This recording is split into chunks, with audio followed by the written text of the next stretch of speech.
সালমান আলী আগা যেন আগের ম্যাচের ঝাল মেটাতেই নেমেছিলেন। দলের বিপদে ঢাল হয়ে দাঁড়িয়ে যান। চোখ রাঙান বাংলাদেশের বোলারদের। সেঞ্চুরি তুলে বাংলাদেশের গলার কাটা হয়ে ওঠেন। তবে আমাদের আছে তাসকিন। উপড়ে ফেলেন সালমান নামক সেই কাটা। তাতেই শেষ রক্ষা হয়নি পাকিস্তানের, হারতে হয় ওয়ানডে সিরিজটিও। পাকিস্তানের বিপক্ষে টাইগারদের সিরিজ জয়ের বড় কারিগর তানজিদ তামিম। শেষ ম্যাচে তিনি পেয়েছেন ক্যারিয়ারের প্রথম সেঞ্চুরি, সাথে ম্যাচ সেরার পুরস্কার। এর আগে প্রথম ম্যাচেও 50 করে জিতেছেন যৌথভাবে সিরিজ সেরার পুরস্কার।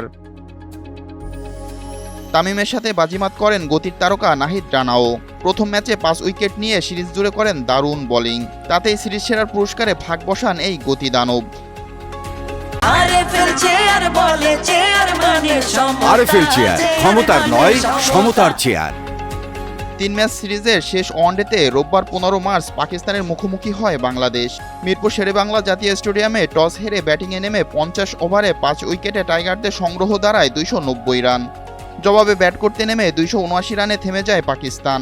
আর এতেই 11 রানের জয়ে 2-1 ব্যবধানে সিরিজ জিতে নেয় টাইগাররা।